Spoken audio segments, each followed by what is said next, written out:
దేవుని నామానికి మహిమ కలుగును గాక. ఈరోజు సందర్భంలోన మరి యోనా ఒక మాట బైబిల్లో ఒక మాట చదువుకొని ముందుకెళ్దాము. చదువుకున్న వాక్య భాగమే హెబ్రీలో రాసిన పత్రిక 3వ అధ్యాయము. అక్కడ ఒక మాట ఉంటుంది. హెబ్రీలో రాసిన పత్రిక 3వ అధ్యాయము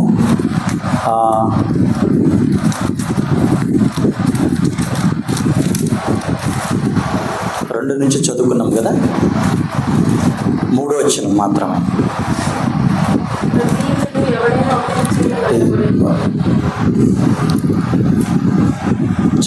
చదువుదాం.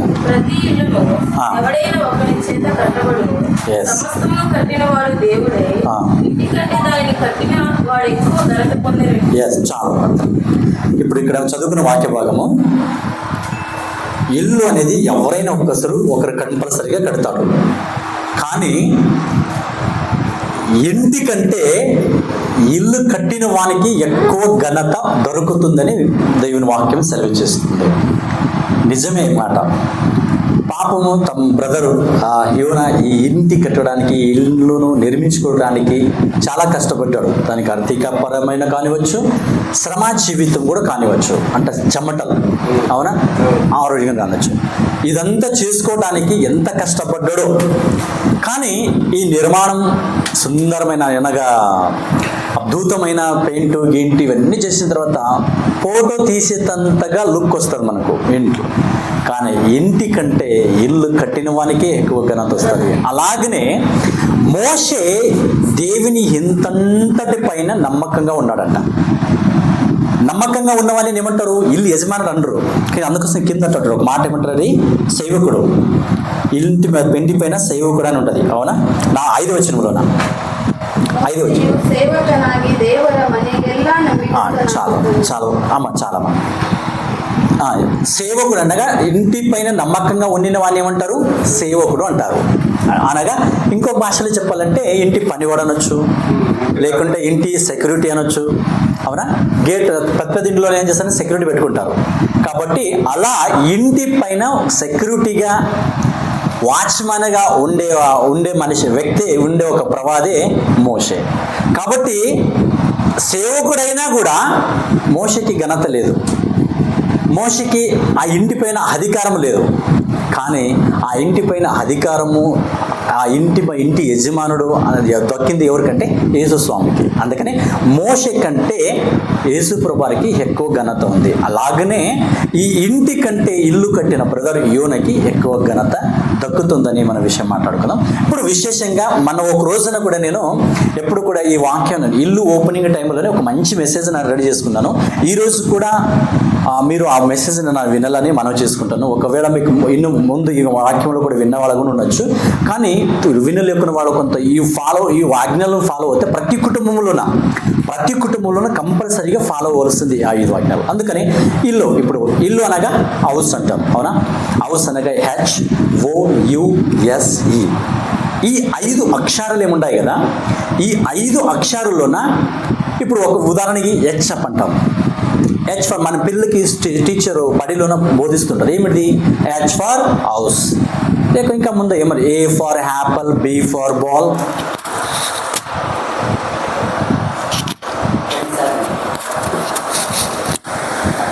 పైన నొక్కల.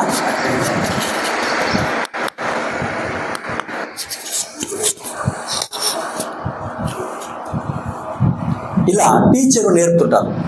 కానీ మనము ఏ విషయంలోనే కానివచ్చు, మనము క్రైస్తులైన వాళ్ళు ఏం చేయాలంటే ప్రతి పదాన్ని బైబిల్ దగ్గర తీసుకొని వచ్చి దాన్ని ఆ సందర్భం తగ్గంగా మనం తెలుసుకోవాలి. అందుకని ఒక టీచరు H ఫర్ హౌస్ అని నేర్పిండొచ్చు, లేకపోతే ఇంకే పదాలేమో కొన్ని పదాలు మనకు బాగా తెలుసు వాళ్ళు టీచర్లకి, కాబట్టి వాళ్ళకి తెలుసు. ఇప్పుడు నేను బోధించే హౌస్ విషయంలోన కుటుంబం అనగా భార్య, భర్త, పిల్లలు, వీళ్ళందరూ కూడా తెలుసుకోవాల్సింది ఏమిటంటే కొంచెం బైబిల్ వాక్యాన్ని తీసుకొని ఆ పదాన్ని H ఫార్ అనే పదాన్ని నేను ఉపయోగిస్తాను. మొదటి పత్రిక హెబ్రీయులకు రాసిన పత్రిక 13వ అధ్యాయము మొదటి వచనము. హెబ్రీయులకు రాసిన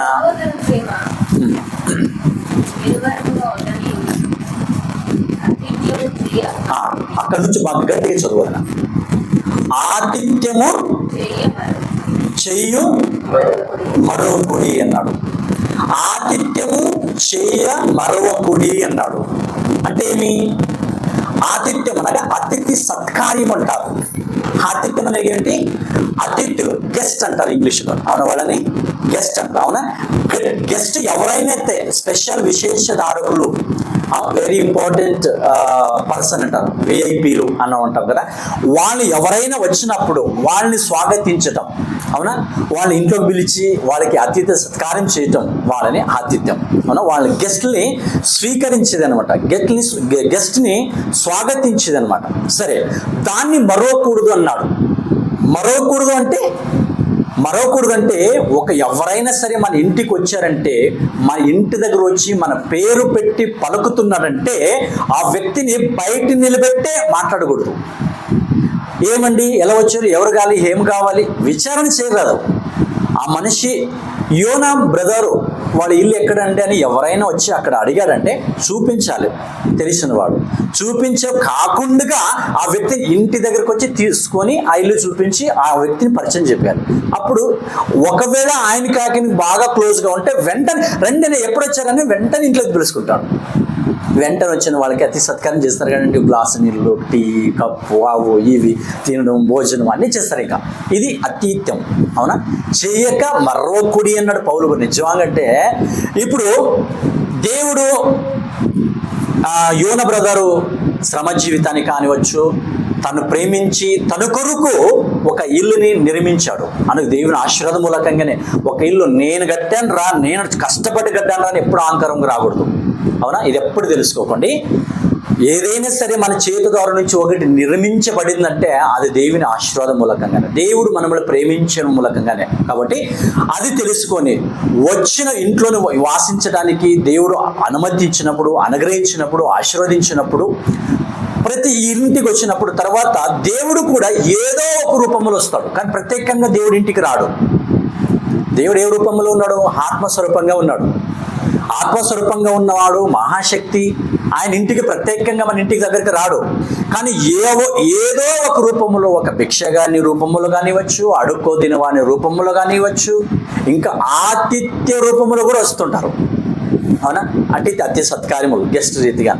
కానీ ఏ రూపంలో ఎవరు వచ్చారనే, దేవుడు ఎలా వస్తాడనేది తెలియదు. కానీ ఎవరు వచ్చినా కూడా ఏ వ్యక్తికి, అతిథులకి ఎవరు కూడా మిస్ కాకుండా వాళ్ళకి ఆతిథ్యం చేయడం మరవకూడదని పౌలు హెచ్చరిస్తాడు. అది ఇంకోటి చూద్దాం. రోమపత్రిక 12వ అధ్యాయము 10వ వచనంలోన. రోమపత్రిక 12వ అధ్యాయము. సహోదర ప్రేమ విషయంలో అనురాగం గలవారై ఘనత విషయంలో ఒకరినొకరు గొప్పగా ఎంచుకొనుడి. ఇక్కడ ఇది ఒకసారి చదువుతుందండి. సహోదర ప్రేమ విషయంలో ఒకరినొకరు అనురాగం గలవారై ఘనత విషయంలో ఒకరినొకరు గొప్పగా ఎంచుకొనుడి. అక్కడ ఇంకో పని ఉంటుంది. 12:10 కన్నుల మాన మర్యాద వెళ్ళి తోరు సోదరుల్ని, అక్కడే అదే కదా. ఒక్కరికొకరు ఇది ఒకసారి చదువును. సహోదర ప్రేమ విషయంలో ఒకరినొకడు అనురాగం గల వారై ఘనత విషయంలో ఒకరినొకడు గొప్పగా ఎంచుకోండి. నేను చదువుతాను. సహోదరుల ప్రేమ విషయములో ఒకనినొక్కడు అనురాగముల గల వారై ఘనత విషయములో ఒకరినొక్కడు గొప్పగా ఎంచుకొనుడి. కానీ కన్నడలో మంచి బాగుంటుంది. అవునా, ఎదుగుతుందా?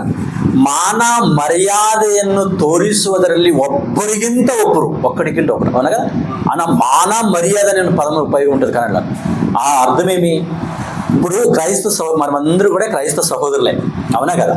క్రైస్తవ సహోదరులైన మనమందరూ కూడా ఒక వ్యక్తి గెస్ట్గా ఇంటికి వచ్చాడంటే, అనగా ఒక పాస్టర్ వాళ్ళు అర్థం చేసుకోండి. పాస్టర్ని ఒక గెస్ట్గా ఇంటికి వచ్చాడంటే ఆ వచ్చిన వ్యక్తిని ఒకసారి నీవు తీసుకొని ఇంటికి వెళ్ళాలంట, ఇంకొకసారి ఆయన తీసుకొని వెళ్ళాలంట, ఇంకొకసారి ఇంకొకరు మనం అందరూ అంటే ఒక వ్యక్తిని అందరూ పంచుకోవాలంట. నీ ఇంట్లో టీ తాగాడా, ఇంకొకరి ఇంట్లో భోజనం చేయాలి. ఉదయం టిఫిన్ చేశాడా, మధ్యాహ్నం ఇంట్లో ఇంకొకరు భోజనం చేయాలి.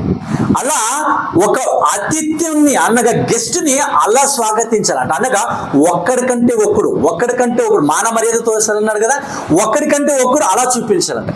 ఏమండి ఈరోజు నీ ఇంట్లో టిఫిన్ చేశాడు, మరి మధ్యాహ్నం రోజున మా ఇంటికి తీసుకుని వెళ్తారండి, మీరు చేయదాన్ని ఇంకా అవునా, మధ్యాహ్నం ఇక్కడ చేస్తారు. సరే మధ్యాహ్నం మీ ఇంట్లో చేశారండి, సాయంత్రం మా ఇంట్లోనా, లేకుంటే ఈవినింగ్ టైంలో టిఫిన్ అండ్ లైట్ ఫుడ్ అవునా, అలా నేను చేస్తాను.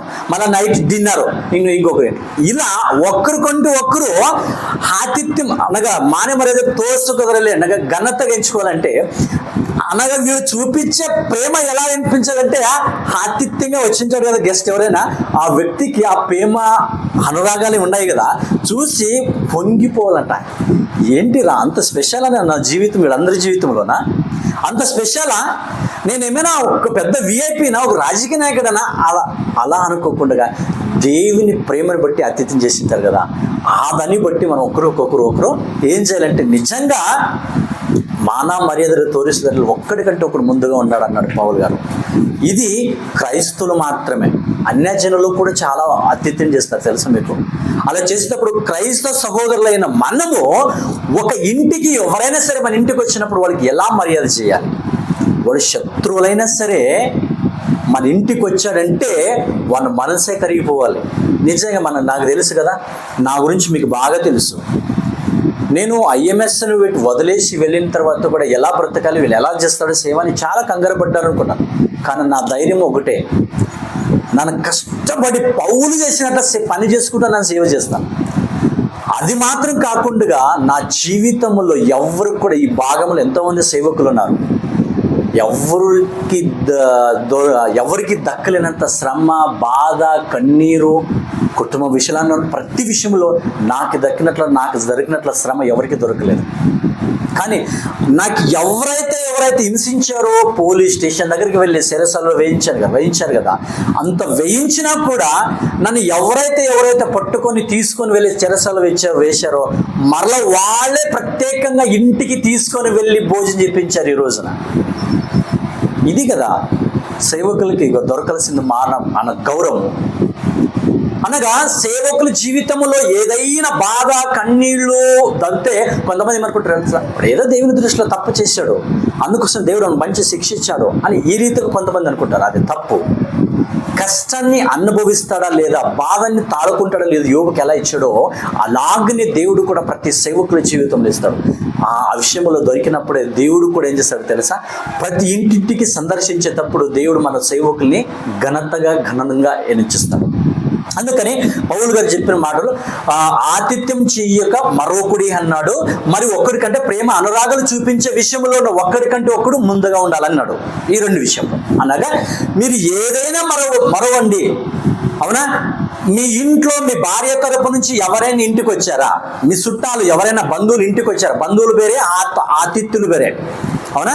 బంధువులు అంటే భార్య తరపు నుండి భర్తకి ఇంటికి వచ్చినప్పుడు వాళ్ళు బంధువులు అంటారు. మళ్ళీ అలాగనే భర్త తరపు నుంచి అందరూ భార్య పుట్టింటికి వెళ్ళినప్పుడు వాళ్ళు కూడా బంధువులే అవునా. మన భార్య నిజంగంటే వాళ్ళ ఇల్లు ఇడిచిపెట్టి మన ఇంటికి వచ్చిన తర్వాత మరలా పుట్టింటికి లేదనుకోండి, ఏమవుతుందో తెలుసా, సొంత కూతురు సొంత ఇల్లు అవుతుంది, బంధువులే అవుతారు. పుట్టినిల్లు ఎంతవరకు, పెండ్లి కాకంటే మునుపే పుట్టినిల్లు అది నా ఇల్లు అనుకోవచ్చు. కానీ పెండ్లయ్యి ఒక ఇంటికి పంపించిన తర్వాత మరలా పుట్టింటికి అండగా తల్లిదండ్రుల ఇంటికి వెళుతుంది చూడు భార్య, అప్పుడు ఆ ఇల్లు తాందు కాదు, ఆమె ఎంతసేపు ఉన్న బంధువులే. అప్పుడేమంటాడు, బంధువులు వచ్చారు అనుకోండి, అప్పుడు ఒక సీరైనా ఏదైనా మంచి భోజనం టిఫిన్ చేసి పంపిస్తారు, అది ఆతిథ్యం వేరే అవునా. బంధువులకు చూపించే సత్కార్యం వేరే అవుతుంది, కానీ అతిథులకు చూపించే సత్కార్యం వేరే అవుతుంది.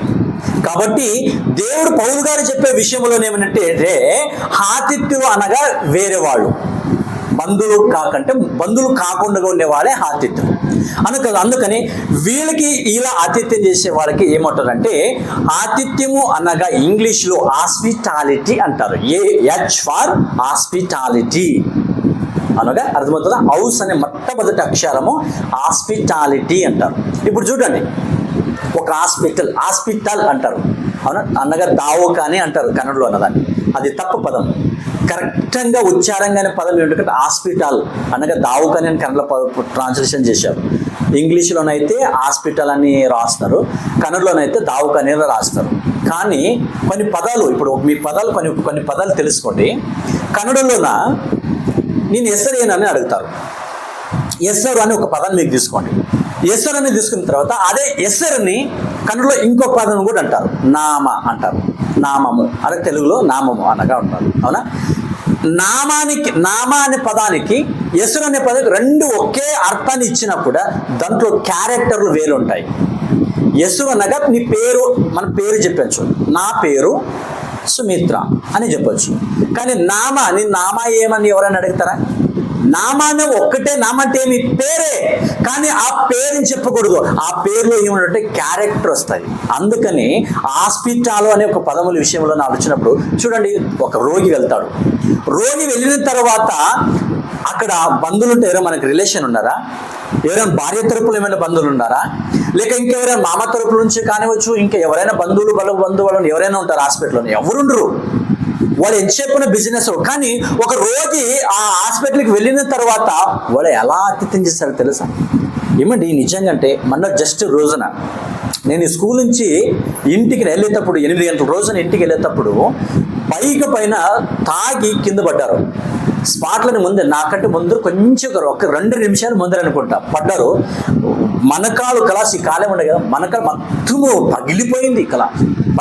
ఇంకొక ఆయన ఫుల్ ప్యాంట్ వేసుకున్నాడు. ఆ ప్యాంట్ జీన్స్ ప్యాంట్ కాబట్టి ఆ జీన్స్ ఇరగలేదు, కానీ కాలు మనకాల ఫుల్ కట్ అవుట్, మరి చర్మం మాత్రమే పట్టుకుంది.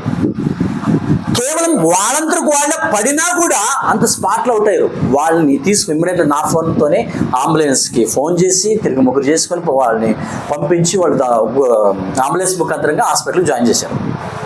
వాళ్ళు పడిన బంధువులే ఉన్నారు కదా, 2 తాగి పడ్డారు కదా, వాళ్ళ బంధువులు ఎవరు లేరండి. ఎవరు లేకున్న సందర్భంలో డాక్టర్లు వచ్చి వాళ్ళని ఎలా ఆతిథ్యం చేసుకొని తీసుకొని వెళ్ళారు తెలుసా? వాళ్ళు ఏం డబ్బులు ఇచ్చారా? ఇప్పుడు ప్రత్యేకంగా మన కొడుకుకి ఎవరైనా బాగలేదంటే తీసుకొని వెళ్ళినప్పుడు వాళ్ళకి డబ్బు వస్తుంది కాబట్టి వాళ్ళకి ఆతిథ్యం చేస్తారు. ఇప్పుడు అంబులెన్స్ త్రో నుంచి వెళితే వాళ్ళు ఇక్కడ నుంచి తీసుకొని అక్కడ వెళ్ళారు కదా, వాళ్ళకి ఏ ఇన్కమ్ రాదు.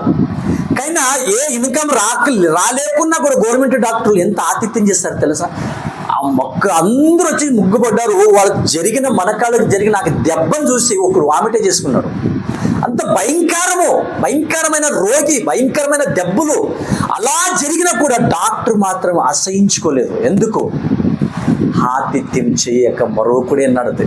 మీరు ఇంకొక బైబిల్లో కూడా ఒక మాట ఉంటుంది, వాళ్ళు అలా చేయడానికి కారణం కూడా ఒకరిని బాగా కొట్టి ఎరికో గ్రామానికి వెళుతూ కొండానికి ఎక్కి దేవాలయానికి వెళుతూ ఎరికో గ్రామం నుంచి దిగి వస్తుంటాడు. వచ్చేటప్పుడు ఒక వ్యక్తిని ఏం డబ్బుందో ఏదుందో తెలియదు మనకు అంతరీతిగా, కానీ వాళ్ళు ఏం చేశారంటే మెత్తగా కొట్టి కింద పడేసిన తర్వాత ఒకడు లేవీడు అలాగనే వచ్చాడు, చూశాడు, చూడకుండా వెళ్ళిపోయాడు. యాజకుడు వచ్చాడు, చూడకుండా వెళ్ళిపోయాడు. కానీ ఒక సమార్యుడు, ఒక అన్యస్తుడు, దేవిని నమ్మనివాడు గాడిద పైన తన సొంత వాహనం పైన వస్తుంటే పడినవని చూసి వాడు ఎవడో ఏంటో వాళ్ళు ఎలా కొట్టారో ఏమో విషయంలో చాలా భయం అవుతుంది కదండి. నిజంగా అంటే ఒక యాక్సిడెంట్ ఆ రోజు సందర్భంలో పడింది. నేను ఒకటే మాట అన్నాను, అన్న నా ఫోన్ నుంచి అంబులెన్స్కి మీరు ఫోన్ చేస్తారు కదా, చేసిన తర్వాత మరి ఒకవేళ వాళ్ళు నాకు ఫోన్ చేసి పోలీస్ స్టేషన్ దగ్గర రండి మీరు అని నన్ను అడిగితే మళ్ళీ ఆర్డర్ చేసుకుని నేను దూడుచుకుని తినేవాడని, కాబట్టి ముందు భవిష్యత్తులో నాకు ఏ సమస్య రాకుండా ఉండాలంటే నేను అంబులెన్స్ ఫోన్ చేసి చెప్తాను, లేదంటే లేదా అన్న ఇట్లా దానికి హెల్ప్ చేస్తే ఎవరు ఏ సమస్యలు మేము సాక్షులానికి ఒక 2 సపోర్ట్ చేశారు అలాగనే. కానీ అక్కడ కొట్టి పడేశారు కదా, పడేసిన తర్వాత ఎవరు ఏంటి అని భయపడకుండా అన్యస్తుడు సొంత వాహనం పైన తీసుకొని తన ఛత్రానికి తీసుకొని వెళ్ళి ఆతిథ్య సత్కారం చేశాడా? ఒక రోగిని గుణం చేశాడా? అలా చేశాడండి అన్యస్తుడు. మనం క్రైస్తవులైన వాడు, అవునా, యాజకులు మమ్మల్ని లేవీలు అని చెప్పుకున్న వాడు ఏం చేశారు తెలుసా? చూసినట్టుగానే తప్పించుకొని వెళ్ళిపోయారు వాళ్ళు. ఇదేనా క్రైస్తవులు ఉండేది? అందుకనే ప్రేమైన దేవులారా, క్రైస్తవులు ప్రతి విషయంలో ముందు ఎంత ప్రాబలం వచ్చినా కూడా ఆ ప్రాబలం మంచి స్థానం అనేది ఉంటే మనం అందులో ముందుకు వెళ్ళచ్చు. అందుకని ఇలా డాక్టర్ కూడా మంచి ఆతిథ్యం చేసే విషయంలో కూడా ఉన్నారు. కాబట్టి హాస్పిటల్ అదేగానే మరి దీనికి విషయం అంటే మన ఇంటికి వచ్చే విషయంలో కూడా మనం ఎలా చేయాలి? అందుకనే ఆతిథ్యం మన ఇంటికి వచ్చి ఏ విషయంలో కానీ ఇవ్వచ్చు. కానీ ఒక వ్యక్తి మన ఇంటి దాకా వచ్చాడంటే వాళ్ళకి ఏదో కొరత ఉందని, ఏదో తక్కువ ఉందని, వాళ్ళకి ఏదో తక్కువ అయిందని ఆ విషయంలో కాదు మన ఇంటికి రావడానికి. వాళ్ళు మనల్ని ప్రేమించి మనల్ని అభిమానించి మన ఇంటికి వచ్చారని తెలుసుకోండి. మీరు మనల్ని ప్రేమించి మనల్ని అభిమానించి ఇంటికి వచ్చారని తెలుసుకోండి. అలాగనే నిజంగా అంటే హాస్పిటాలిటీ అని ఎందుకంటారంటే దీని విషయంలోనే ఆతిథ్యం ప్రాముఖ్యమైన. ప్రియ సహోదర సహోదరి యోన బ్రదర్, మరి చెల్లి, మీకు దేవుడు ఇచ్చిన ఈ ఒక మంచి ఇల్లు ఉంది కదా, ఈ ఇల్లు ఇచ్చిన వలన, ఈ ఇంట్లో నివాసించడానికి దేవుడు అవకాశం ఇచ్చడం వలన రేపు వద్దన ఎవరైనా సరే శత్రులు కూడా నీ ఇంటికి వచ్చినా కూడా నీ ఒక నెలలో గ్లాస్ నీళ్ళు ఇవ్వడం మరవకూడదు. అవునా? నీతో గొడవ పెట్టుకున్న వాళ్ళు కానివచ్చు, ఇల్లు కట్టేటప్పుడు ఎన్నో గొడవలు కూడా వచ్చింటాయి. ఇప్పుడు ఇది చివరిలో ఉంది కానీ ఏ ప్రాబ్లం లేదు. కానీ ఇండ్ల పక్కల ఇల్లు కట్టుకున్నప్పుడు చాలా గొడవలు వస్తాయి. మీకు తెలుస్తుంది అనుకుంటారు. అవునా? పక్కల ఇల్లు ఉండదు అనుకోండి. ఒకవేళ ప్లాట్, ఇప్పుడు సిటీలో ప్లాట్ ఉంటాయి, ప్లాట్లు జైంట్గా ఉంటాయి కాబట్టి ఆ ఇల్లు కట్టేటప్పుడు చాలా సమస్యలు వస్తాయి. మొట్టమొదటిగా మార్కేసేటప్పుడే ఇక్కడ ప్లాట్ ఉన్నవాడు రావాలి, ఇక్కడ ప్లాట్ ఉన్నవాడు రావాలి, వెనక ప్లాట్ ఉన్నవాడు రావాలి, ముందు రోడ్డు ఉన్నవాడు పంచాయతీ నుండి గవర్నమెంట్ నుండి వచ్చిన వాడు ఎవరైనా పంచాయతీలో మాదొక మెంబర్ ఉంటాడు కదా అక్కడ. అంటే ఒక ఇల్లు సెంట్రల్ ప్లేస్లో ఒక ప్లాట్ పైన ఇల్లు కడతామంటే 4 దిక్కులు ఉన్న వాళ్ళు 4 రావాలి. అక్కడ నుండి అప్పుడు మార్కేయాలి. అంటే వాళ్ళు 7 ముగ్గురు లేకుండా మార్కేసి సొంతంగా ఇల్లు కట్టామనుకోండి, కట్టిన దానికి కూడా పూర్తి చేసేంత హక్కు వాళ్ళకు ఉంటుంది. అలా కాకుండా రౌండ్గా నీకు కొంత జాగ్ ఇడిసిపెట్టి కట్టుకుంటే ఏ ప్రాబ్లం లేదు. తరిసి జైంట్గా కట్టుకున్నామంటే కంపల్సరీ 4 వ్యక్తులు రావాలి. చాలా ప్రాబ్లం వస్తాయి. అందుకని ఇల్లు కట్టే విషయంలోన. కాబట్టి ఆ కట్టే సందర్భంలో కూడా చాలా సమస్యలు ఎదుర్కొంటారు కొంతమంది. చాలా సమస్యలు ఎదుర్కొని ఒక ఇల్లు కట్టడం సాధిస్తారు దాన్ని. అవునా? అలా దీని విషయంలో ఆలోచించినప్పుడు కానీ అతిథి సత్కార్యం చేయటం వలన కూడా నిజంగా అంటే అబ్రహాము అతిథి సత్కారం చేయటం వలన ఏమించగలుగుతా తెలుసా? గర్భఫలాన్ని అనుగ్రహించాడు. ఎవరు? వాడు వాగ్దానం చేశాడు కదా, దేవుని తరపు నుంచి వచ్చిన వాడు వాగ్దానం చేసిన తర్వాత ఆ వచ్చిన వ్యక్తులకి మంచి ఆతిథ్యం చేశాడు అబ్రహాం. చేసిన తర్వాత వాళ్ళు ఏం చేశాడు? వీళ్ళు 2 భార్యాభర్తలను ఆశీర్వదించి వాగ్దాన పుత్రాన్ని ఇస్సాకుని అనుగ్రహించారు. అవునా? మరి అలాగని కానివచ్చు, ఆతిథ్యం చేసిన లోటు విషయంలో కానివచ్చు, ఒక సావడి అంటే అగస్త్య అంటారు ఇంగ్లీష్ కన్నడలోన అగస్త్యుడి చావడిలోన ఉండే వ్యక్తిని తీసుకొని ఇంటికి తీసుకుని వచ్చి భోజనం పెట్టాడు లోట. అవునా? అదింత పెట్టిన సలవాగి ఆయన కూడా ఏం చేశాడు? లోట ఆ సోదోమ గ్రామం నుంచి తప్పించబడ్డాడు. అలాగా మనము కూడా మన విషయంలో మనం చేయాలంటే ఆతిథ్యం చేయడం వలన ఏదో ఒక రూపంగా దేవుడు మనల్ని తప్పించి కాపాడుతున్న విషయం మనం తెలుసుకోవాలి. కానీ అలాగనే ఇంకోటి ఏమంటే, మరి సరే ఇల్లు కట్టిన తర్వాత అప్పు ఉండొచ్చు. అవునా? ఈ అప్పుని తీర్చుకోవడానికి భార్యాభర్తలు శ్రమ జీవితానికి గురి అవుతారు. కానీ మీకు ఏ అప్పు లేకుండా ఇల్లు చేసిండొచ్చు దేవుడు. కానీ కొంతమంది అప్పు చేసుకొని కూడా ఇల్లు కడతారు. కట్టిన తర్వాత ఆ అప్పుని వడ్డీ కొడ్డి కట్టి కుటుంబాలు కూడా ఎన్నో ఉన్నాయి. అలా ఉన్నప్పుడు ఈ 2 భార్యాభర్తలన అవునా ఏమవుతుంది అప్పుడు తెలుసా? గొడవ రావడానికి కూడా స్టార్ట్ అవుతుంది. కొన్ని సమస్యలు వస్తాయి. ఈ ఇల్లు కట్టడం వలన, అప్పు చేసి కట్టడం వలన వడ్డీ కట్టుకుంటూ మన జీవితాలు సర్వనాశనం అవుతుంది. తినడానికి లేదు, అది లేదు, ఇది లేదని భర్త వల్ల కానిచ్చు, భార్య వల్ల కానిచ్చు. భర్త కూడా అప్పుడు ఏమవుతుందో తెలుసా? కొంత విషయంలోన అన్యస్తుడైతే మరి ఇంకా అప్పులు బాధలకు తాట్టుకోలేక డ్రింక్స్ చేయడానికి అప్పుడు ఏమవుతుందంటే కుటుంబము చాలా ఆర్థికపరమైన లోనికి గురి అవుతుంది. కాబట్టి అలా కాకుండా ఉన్నప్పుడు ఎప్పుడే కానీ ఎంత కష్టమైనా సరే, ఎంత నష్టమైనా సరే, ఎంత ఆర్థిక పరిస్థితి అయినా సరే వీళ్ళిద్దరిలో ఏదన్నదో తెలుసా? విధేయత్వం కలిగి ఉండాలి. అనగా ఓ ఫార్ ఒబీడియన్స్ అని అంటారు. అనగా ఒబీడియన్స్ అంటే విధేయత్వము. భార్య ఎంత కష్టమైనా సరే ఇంట్లో తినడానికి కట్టుకోవడానికి ఇల్లు మంచిగా ఇచ్చాడు, సంతోషం. కానీ దీని వెనకాల ఎంతో కష్టం ఉంటుంది. ఆ కష్టం తీర్చడానికి కొన్ని సంవత్సరాలు పడుతుంది, అప్పు తీర్చడానికి. అలా ఉన్నప్పుడు ఆ అప్పు తీర్చేంత వరకు భార్య ఇంట్లో ఏం చేయాలి తెలుసా? భర్తకు విధేయత కలిగి ఎంత కష్టమైనా సరే ఇంట్లోన తినడానికి ఏ కూరగాయలు లేకున్నా ఏది లేకున్నా కూడా కారము పొడి, ఇంట్లో అన్నము కారం పొడి తిని జీవించేవారుగా ఉండాలి.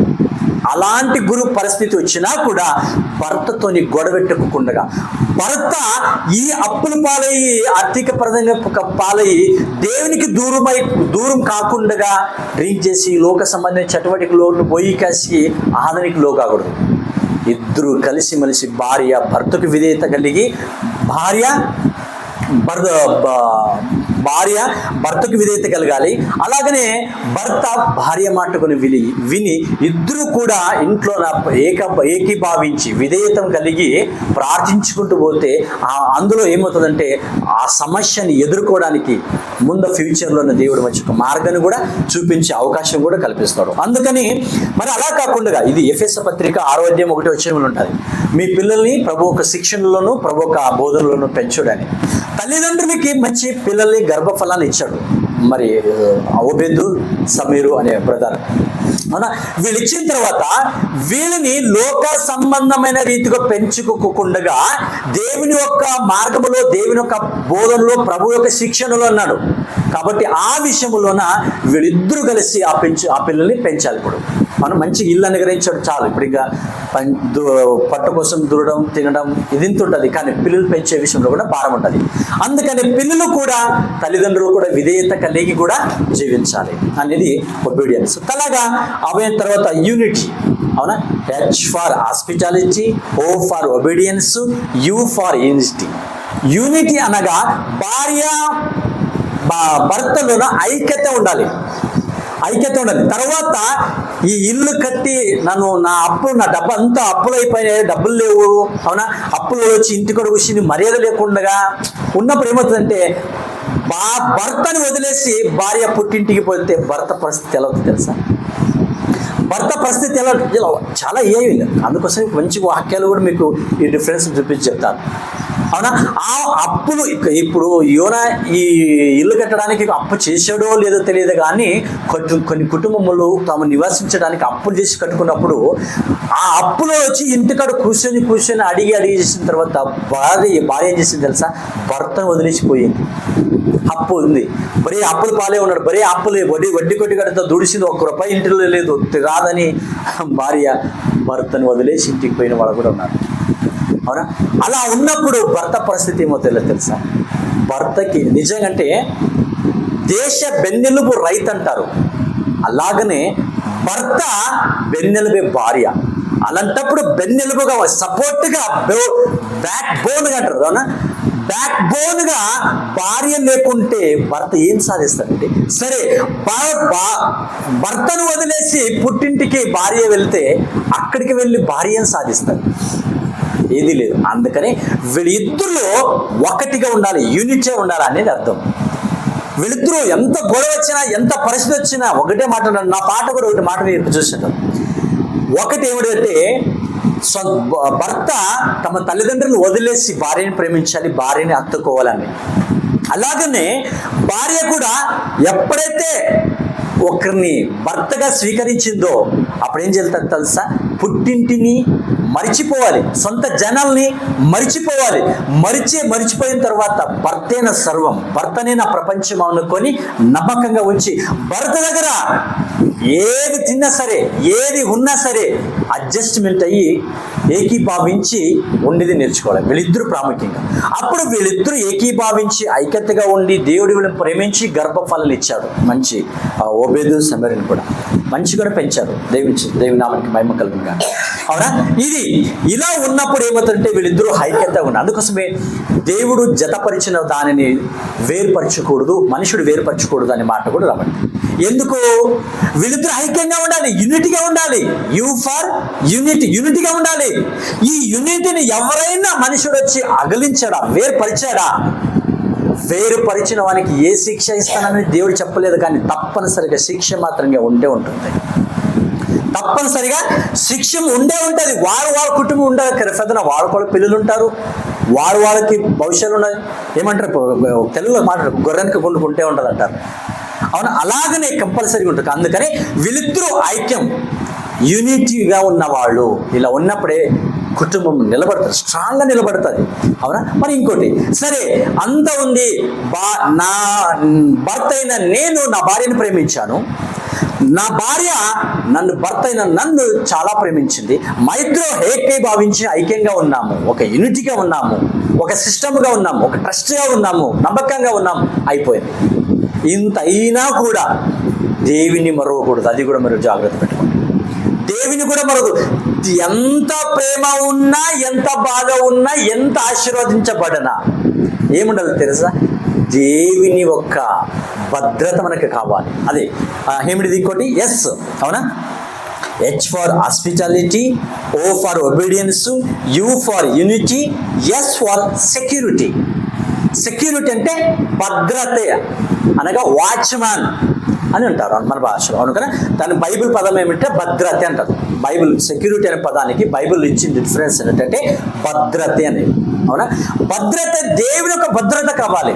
మీకు తెలుసు ఒక విషయంలో ఆలోచించేస్తే, దావీదు మహారాజు, అలాంటి దావీదు దేవుడు నాకు భద్రంగా ఉన్నాడన్నాడు. ఒక మాట చూద్దాం, వాక్య భాగం చదువుకుందాం. కీర్తులు రాసిన ప్రవాదన గ్రంథము, కీర్తనల గ్రంథము 61వ అధ్యాయం 3వ వచనం. కీర్తనల గ్రంథము 61వ అధ్యాయము 3వ వచనం. నీవు నాకు ఆశ్రయంగా నుండేవి, శత్రువులు ఎదుట బలమైన కోటగా నుండేవి. యుగయుగములు నేను నీ గుడారంలో నివసించేదను, ఎక్కడ చోటను రాకపోలేదు. చాలా ఇక్కడ బలమైన కోటగా అది ఒకసారి చదువుతున్నా. శత్రువుల ఎదుట బలమైన కోటగా ఉంటివి అన్నాడు. తెలుగు కోట కానీ తెలుగు బైబిల్ కన్నడలోన భద్రత అంటాం. అవునా? కోట కానీ మంచి పదమే. కాబట్టి శత్రువుల ఎదుట అనగేంటి? శత్రువులు మన పైన వస్తున్నప్పుడు దేవుని కోట అనగా సిస్టమ్, అనగా సైన్యంగా ఉన్నాడు. కోట అంటే సైన్యం అనే అర్థం కూడా వస్తుంది. అవునా? సైన్యం. ఇంకోటి మీకు ఆలోచించండి, ఎలీషాని చంపడానికి కొంత సైన్యం వస్తారు. సైన్యం వచ్చిన తర్వాత ఎలీషాని చూసి, ప్రభువా మనం చంపడానికి ఇదిగో రాజు చాలా సైన్యాన్ని వేసుకొని వస్తాడు, అయితే మన ప్రాణం పోతుంది, మనం చనిపోతాము అని గెహాజీ అంటాడు. గెహాజీ అన్నప్పుడు, దేవుడా నా శిష్యుడైన గెహాజీకి మనోనేత్రాలు తెరివించయ్యా, వీడు ఎంత భయపడతాడు కదా అని దేవుని ప్రార్థించినప్పుడు దేవుడు ఏం చేశాడు? ఎలీషా శిష్యుడైన గెహాజీ మనోనేత్రాలు తెరిపించాడు. తెరిపించిన తర్వాత సైన్యులు కూడా కనిపించలేదు. మానవ నేత్రాలకి కనిపించని సైన్యం కనబడుతుంది, కనిపించిందంట. అనగా ఇక్కడ అరేములో రాజైన ఒక సమారియకుడు, ఒక రాజు అన్యవస్తుడు, అవునా? ఎలీషాని చెప్పడానికి వస్తాడు. కానీ వాని సైన్యము చిన్నది, కానీ దేవుని ఎలీషా దగ్గర ఉన్న సైన్యము చాలా గొప్పది, చాలా పెద్దది. అప్పుడు సంతోషించాడు గెహాజీ గారు. అలాగా దావీదు దగ్గర సైన్యములు ఉన్నారు, చాలా మంది ఉన్నారు, కానీ అపోజిట్ శత్రువులు కూడా చాలా మంది ఉన్నారు. కానీ దేవుడు బలమైన కోటగా కనిపించలేకుండా, అనగా మానవ నేత్రాలకి కనిపించిన సైన్యము మీద దేవుడు పెట్టాడు. అందుకని దేవుని భద్రత కావాలని అర్థం. మీకు ఇంకోటి తెలుసా? యోబు కూడా తెలుసు, చదివే అవసరం అంత లేదు.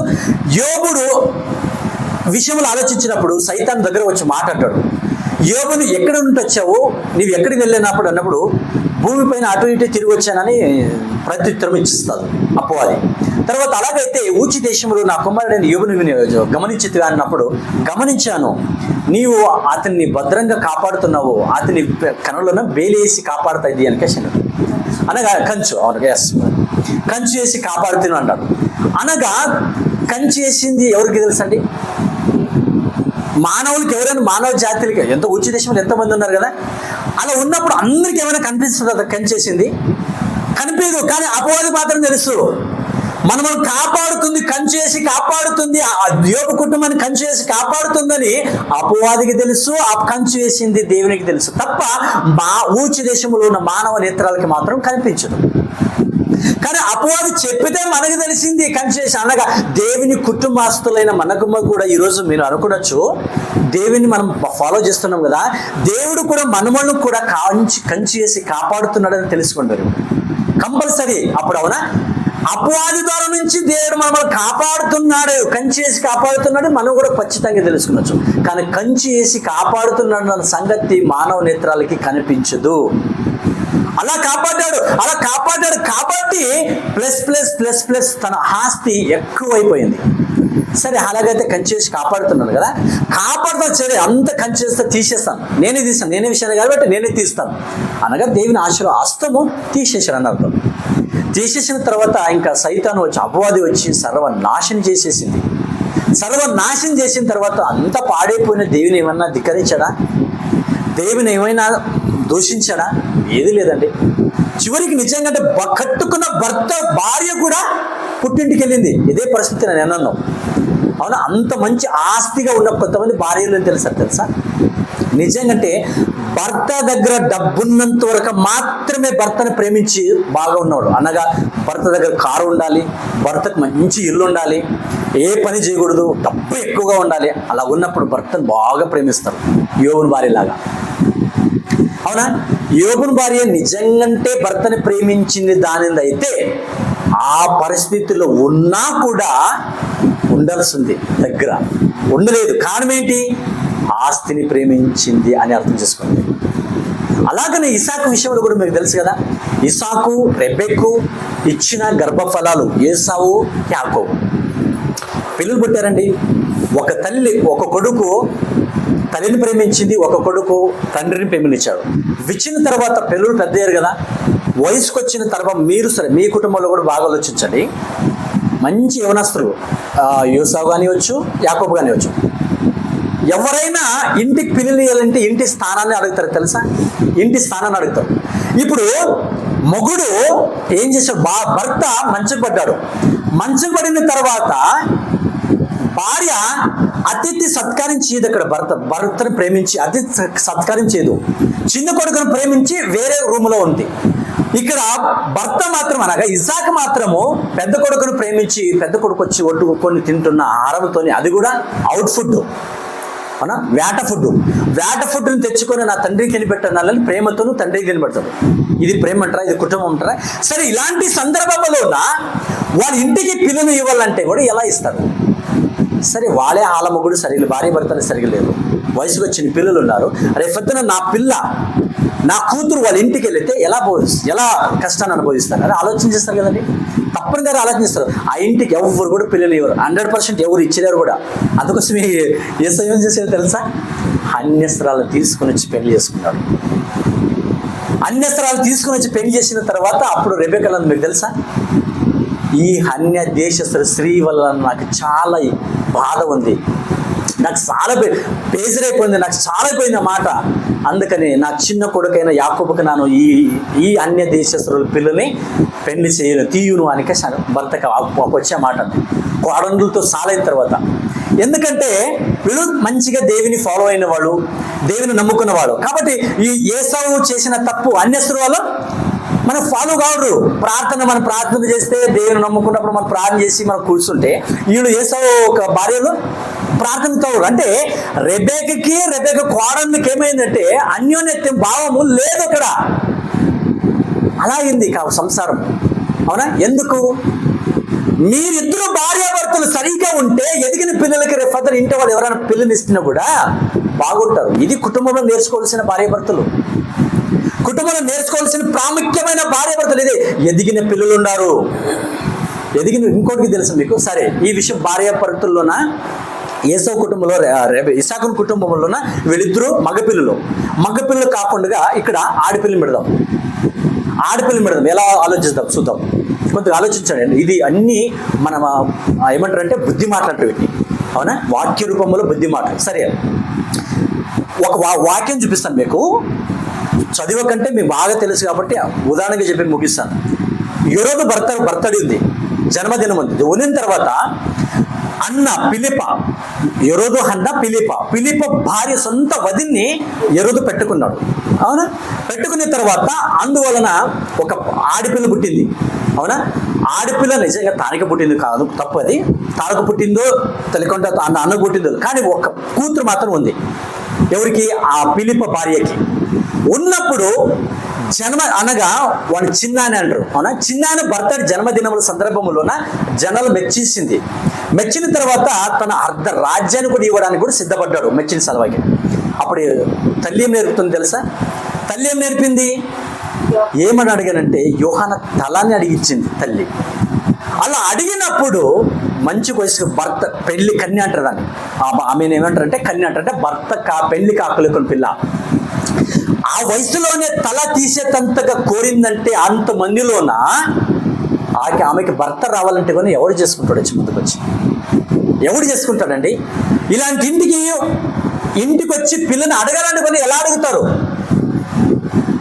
వాడు కుటాను. అందుకని నిజంగా భర్త భార్య వీళ్ళిద్దరూ సరిగ్గా ఉంటేనే మాత్రమే ఆ ఇంటికి పిల్లని ఇవ్వాలన్నా, ఆ ఇంటి నుంచి పిల్లని తీసుకోవాలన్నా ఇంటి తానం అనేది చాలా ప్రాముఖ్యమైనది, చాలా ప్రాముఖ్యమైనది. ఇది కుటుంబ వ్యవస్థ. అందుకని నాకు ఇంత వయసు 40 సంవత్సరాలు. ఎవరికి?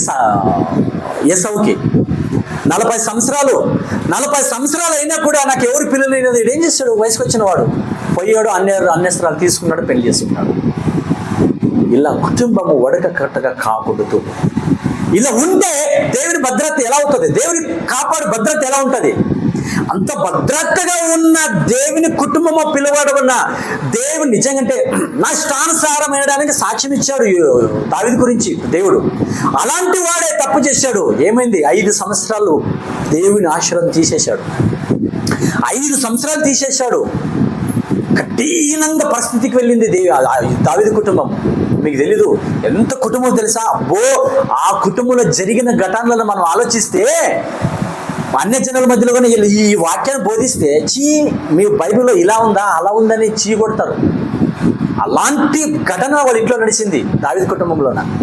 అంత ఘోరంగా నడిచింది. ఎందువల్ల? దేవుని నమ్ముకున్న వాడు తప్పిదారులు పోయినప్పుడే దేవుని ఆశీర్వాదం పోతుంది. కానీ యోబు మాత్రం అలా కాదండి.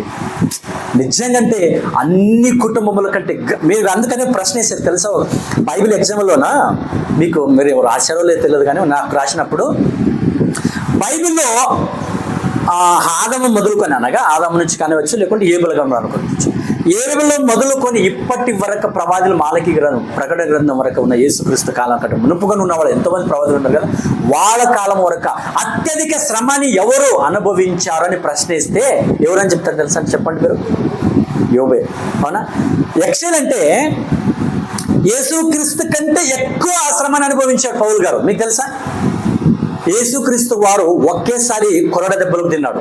ఒకేసారి 1 తక్కువ 40 దెబ్బలు ఒకేసారి తిన్నాడు.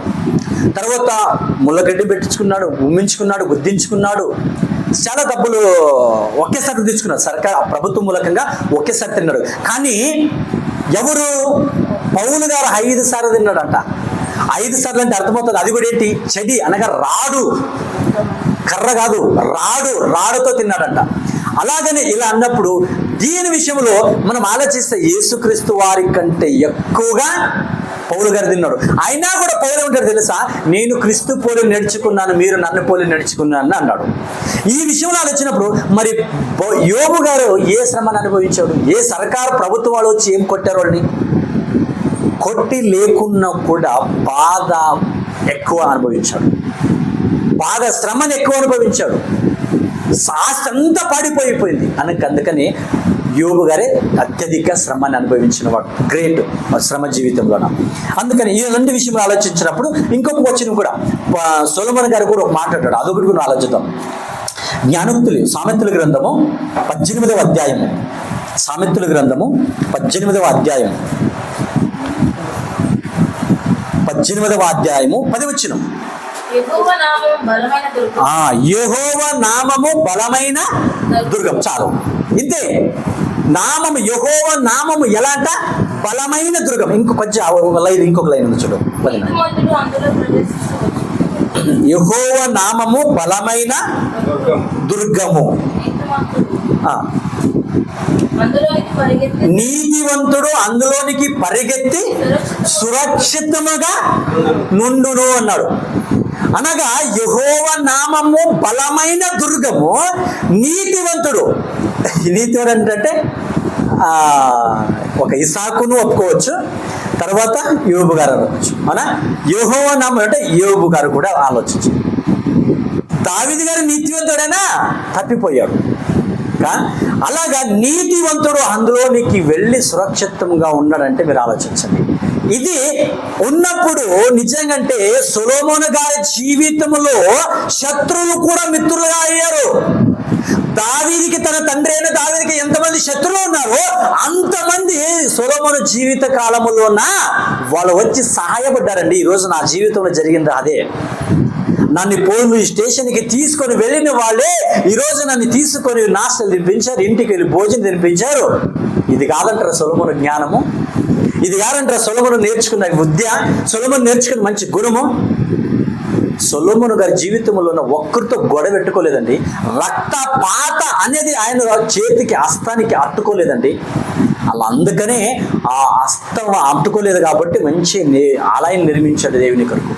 ఈరోజు నీవైనా సరే దేవుని కొరకు ఏదైనా చేయాలనుకుంటావా, నీ సహోదరుని కూడా ప్రేమించాలి, నీ శత్రువును కూడా ప్రేమించాలి.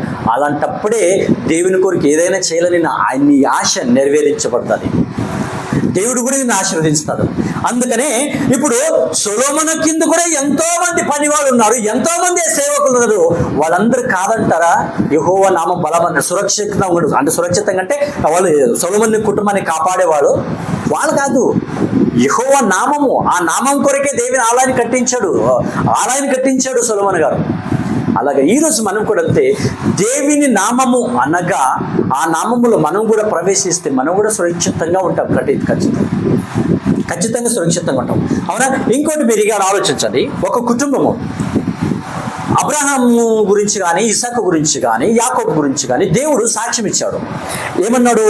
నేను అబ్రహామును దేవుడును, ఇసాకు దేవుడును, యాకోబు దేవుడునని పితరులతో చెప్తున్నాడు. మీ పితరుల దేవుడునని అన్నాడు. అనగా దేవుడు అంత గొప్పగా చెప్పుకుంటాడు. ఇప్పుడు అబ్రహాము కానివ్వచ్చు, ఇసాకు కానివ్వచ్చు, యాకోబు కానివ్వచ్చు, ఒకే వంశవాడి, ఒకే కుటుంబీయుడు, ఒకే ఇంటివాడు అంటారు. అనగా వీళ్ళ ఇంటివాడు దేవుడు నేను అని చెప్పుకున్నాడు దేవుడు. వీళ్ళ ఇంటివాడు దేవుడు అని కొంతమంది అన్నిలు మీరు ఆలోచించండి. మా ఇంటి దేవుడు అని అంటారు. అవునా? మా గ్రామం దేవుడు, మా ఇంటి దేవుడు అంటారు. అలా అన్నప్పుడు వాళ్ళు ఎంతో మంది పేరు చెప్పుకుంటారు. కానీ మనుష్యులు మా ఇంటి దేవుడు అని చెప్పకూడదు. దేవుడు చెప్పుకోవాలంట, వీళ్ళు కుటుంబ దేవుడు నేను అని చెప్పుకున్నాడు దేవుడు. ఈరోజు మన కుటుంబం కూడా, మన కుటుంబం ఎలాంటి ఎదగాలి తెలుసా? ఒక అబ్రహాము కుటుంబంలో ఎదిగినట్లే ఎదగాలి. ఒక ఇసాకు మంచి గుణాలు కలిగినట్లుగా కలిగి ఉండాలి. అలాగనే యాకోబు లాంటి మంచి మనసుకు కలిగి ఉన్నట్టుగా ఉండాలి. వీళ్ళు ముగ్గురు జీవితంలో నిజంగా వీళ్ళు ముగ్గురు పేర్లు ఎత్తి నేను వీడు దేవుడు అని చెప్పుకున్నారంటే మీరు ఆలోచించండి. అబ్రహాము ఏమండి అబ్రహాము దేవుడు అని ఎందుకు చెప్పుకున్నాడు? నేను అబ్రహాము దేవుడును అని అన్నాడు కదా. అబ్రహాములో కనిపించే గుణ లక్షణాలు ఏంటి కనిపించాడు అనగా, ఒక మాట ప్రకారంగా సొంత కొడుకును కూడా బలి అర్పించడానికి సిద్ధపడ్డాడు. ఒకటి. తర్వాత ఇంకోటి ఏం తెలుసా? ఒక్క మాట కూడా తప్పిపోకుండా దేవుణ్ణి ఫాలో అయ్యాడు. ఫాలో అయిన దాన్ని బట్టే దేవుని స్నేహితుడు అని పిలువబడ్డాడు అబ్రహాం. మీరు స్నేహితులను ఆలోచించండి. దేవుడు కనిపించాడు అబ్రహాం స్నేహం చేయడానికి. కంటికి మీరు కనిపించారు, మీతో నేను స్నేహం చేస్తున్నాను. మీరు కనిపించారు, మీతో అన్య భావనలో ఉంటాను. మీరు కనిపించారు, నేను అన్య ఫెలోషిప్గా ఉన్నాను మీరు. కానీ దేవుడు కనిపించాడు. దేవుడు ఆత్మస్వరూపంగా ఉన్నప్పుడు మరి దేవునితో ఎలా స్నేహం చేశాడు? ఆయన కనిపి లేకున్న దేవునితో స్నేహం ఎలా చేశాడు అబ్రహాం గారు? కానీ మాట మాట ప్రకారం నడుచుకున్నా కూడా స్నేహభావం కలిగినట్లే, అన్యోన్య భావం కలిగినట్లే, ఫెలోషిప్గా ఉన్నట్లే. నీ కుమారుని అర్పించాలని దేవుడు అడిగాడు కదా. అక్కడ దేవుడు అడిగాడా, ఒక టైం అడిగాడా అని కూడా తెలీదా? ఇప్పుడు చూడండి, ఒక ఇంట్లో మంచిగా ఉన్నప్పుడు ఏదైనా మంచి ఇల్లు కట్టావు, మంచిగా నిద్రపోతున్నావా అని ఒక రాత్రి టైంలో కనసు రూపం కానివచ్చు, ఒక శబ్ద రూపం వల్ల కానివచ్చు మనం వచ్చారనుకోండి, అక్కడ దేవుడు పలికాడా లేకపోతే దయ్యం పలికిందని ఎలా కనిపెడతాడు? ఎవరైనా సొంత కొడుకుని కుమారుని బలి అర్పించాలంటే ఎవరు కోరుతారు? స్వామిని కూడా అలాగనే పిలిచాడు.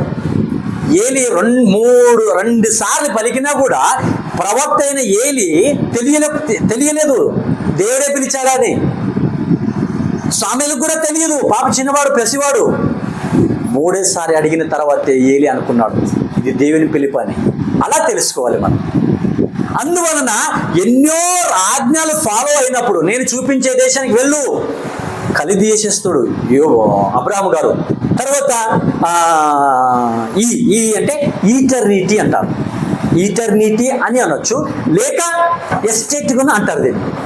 ఎస్టేట్ ఈటర్నిటీ అన్నట్ట శాశ్వత, ఈటర్నిటీ లైఫ్ అనగా శాశ్వత జీవితాన్ని అంటారు. లేక దీనికి ఇంకొక అర్థం ఏంటంటే ఎస్టేట్ అని అంటారు. ఎస్టేట్ అంటే ఏంటి అర్థం అంటే స్థిరాస్తి అని అంటారు, అంటే సొంత ఆస్తి. ఇప్పుడు ఏమన్నది ఇది ఇల్లు, బాడీ ఇల్లు కాదు, ఇది రెంట్ ఇల్లు కాదు, ఇది సొంతము కట్టుకున్న ఇల్లు, నిర్మించుకున్న ఇల్లు, ఇది ఎస్టేట్ అంటారు దీన్ని. అవునా? సొంత ఆస్తి. ఇప్పుడు ఇది నా ఇల్లు అని చెప్పుకోవడానికి హక్కు, గర్వం ఉంటుంది యోనాకి. ఇప్పుడు నా ఇల్లు అంటారు. ఎవరైనా సరే మీకు అక్కడ ఎవరైనా కనిపించినప్పుడు యోనా ఇల్లు ఎక్కడ ఉందంటే మీరు చేతు ఎత్తి చూపించేటంత హక్కు ఉంటుంది ఇప్పుడు ఇంటికి యోనాకి. అవునా? అది ఎస్టేట్ అంటారు, అంటే స్థిరాస్తి అంటారు. అందుకని ఇప్పుడు ఇది స్థిరాస్తి, ఇది మనకు కాదు, మనకు కాదు. స్థిరాస్తి అంటే ఎస్టేట్ మనం ఉపయోగించకూడదు, ఈటర్నిటీ లైఫ్ అని ఉపయోగించుకోవాలి పదాన్ని మనం. ఈ ఫర్ ఈటర్నిటీ లైఫ్. ఇది యావది, ఇది శాశ్వతమైన జీవితం కాదు, ఇది శాశ్వతమైనది కాదు, ఇది స్థిరాస్తి కాదు, ఇది ఎప్పటికైనా నశించిపోయేది, నాశనం అయిపోయేది. ఈ ఇల్లిచ్చి వదిలే ఎప్పటికైనా సరే పోవాల్సిందే అని తెలుసుకోవాలి. అది మరి స్థిరాస్తి ఎస్టేట్ మనకి ఎక్కడ ఉంటుంది తెలుసా? అక్కడ ఉంటుంది, పరలోకములు ఉన్నది. అది వచ్చిన చివరికి యోహాను రాసిన సువార్త 14వ అధ్యాయము 1 వచనం 1 నుంచి 4 వచనాల వరకు. యోహాను రాసిన సువార్త 14.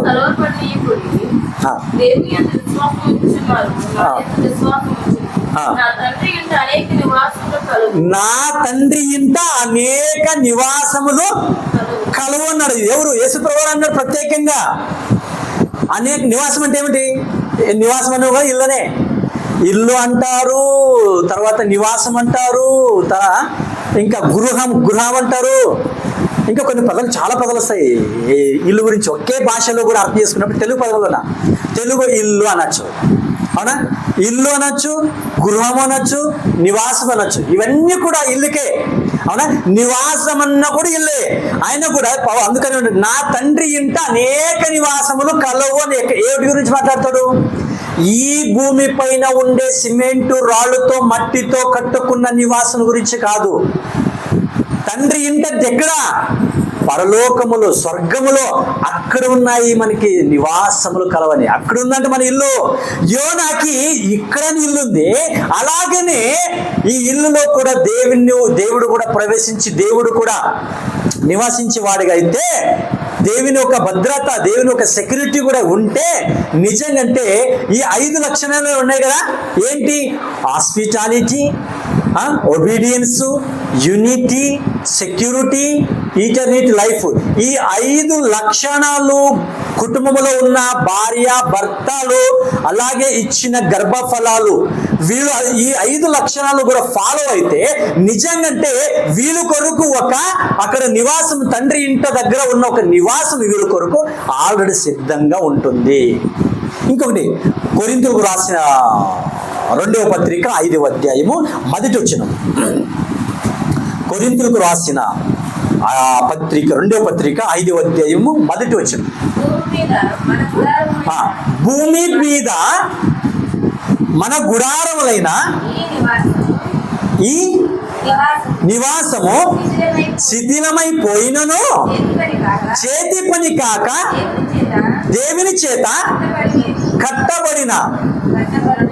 కట్టబడినది నిత్యమైనది నివాసము పరలోకమందు మనకున్నదని ఎరుగుదుమను. ఇక్కడ పౌలు గారు స్పష్టంగా చెప్పాడు మనకు, చేతి పని కాక, ఇది చేతి పని, ఇది సిమెంట్తో రాళ్ళతో ఇటుకలతో కట్టుకున్న చేతి పని. ఇది చేతి పని కాక అంటే నీ చేతి పని కాక, దేవుని చేత కాదు, నీ చేతి పని. నీ చేత కానివచ్చు, నా చేత కానివచ్చు, నీ చేత నా చేత కట్టబడిన పని కాక దేవుడు కట్టబడిన ఇల్లు అక్కడ ఉంది. అందుకోసం అన్నాడు సొలొమోను, ఆకాశము నాకు సింహాసనము, భూమి నా పాదపీఠము, నీవు నా కొరకు ఎలాంటి ఇల్లు కట్టుతావు?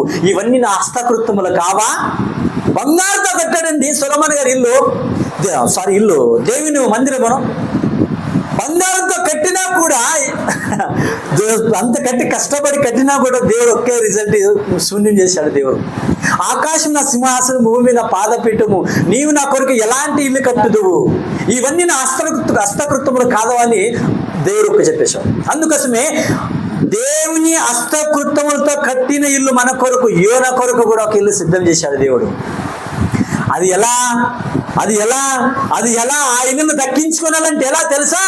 ఇంటికి వచ్చిన అతిథుల్ని సత్కారం చెయ్యకుండా మరొకూడదు, మాన మర్యాదలు తోరించుకోకుండా ఒకరికొకరు ముందుగా ఉండాలి, ఒక్కరితో ఇంటి పక్కలతో గొడవెట్టకూడదు, ప్రేమ అనురాగాలు చూపించే వారుగా ఉండాలి. ఒకరికొక భార్య భర్తలు, ఒకరికొకరు అన్న తమ్ముడు తండ్రికి కొడుకు, కోడలు హత్త కోడలికి ఒకరికొకరు విధేయతం కలిగి ఉండాలి. మరి అందరూ కలిసి ఏదైనా సరే మా అన్నను కాకుండా నేను ఒక్క పని చేయను, మా డాడీని అడగకుండా నేను ఒక్క పని చేయను, నా భర్తను కాకుండా నేను ఒక్క పని చేయకూడదు అని ఒకరికొకరు యూనిటీగా ఉండాలి. ఇలా ఉన్నప్పుడే దేవుని ఒక భద్రత, దేవుని ఒక సెక్యూరిటీ మన కుటుంబం పైన ఉంటుంది. మన కుటుంబం పైన దేవుని భద్రత, దేవుని నామము మన పైన ఉన్నప్పుడు, అందులో మనం నివాసించినప్పుడు, సురక్షితంగా ఉన్నప్పుడే మనకేమి దక్కుతుంది తెలుసా? శాశ్వతమైన జీవితం మనకు దక్కుతుంది. అదే ఈటర్నిటీ లైఫ్, శాశ్వతమైన జీవితం, నిత్య జీవితం. అయ్యా దీని నిత్య జీవితం పొందుకోవాలంటే నేనేం చేయాలి అన్నాడు ఒకడు వచ్చి. మంచి ధర్మోపదేశకుడు అండి, వాడేం అన్యస్తుడు కాదు, మంచి ధర్మోపదేశకుడు అంటే పాస్టర్, ఒక సేవకుడు వచ్చి దేవుని యేసు సంబంధించాడు. నేను నిత్య జీవానికి వెళ్ళాలంటే నేనేం చేయాలన్నాడు. ఆ గుణానికి తగ్గినట్టుగా యేసుప్రభువు ఏం చేశాడు తెలుసా? పోయి నీ ఆస్తిని అమ్మి పేదలకు ఇవ్వమన్నాడు. ఇచ్చాడా? అలా ఇస్తాడా? ఆస్తి అంటే ఏమి? వీడేమనుకున్నాడు, వీడు లోక సంబంధమైన వాడు కాబట్టి లోక సంబంధమైన ఆలోచనలు బట్టి అయ్యో నేను ఇన్ని ఆస్తులు పడ్డాడు. ఒకరు అన్నాడు, ఇన్ని మీకు చెప్పేస్తాను. దేవుడు వాక్యాన్ని దీవించి ఆశీర్వదించును గాక. మరి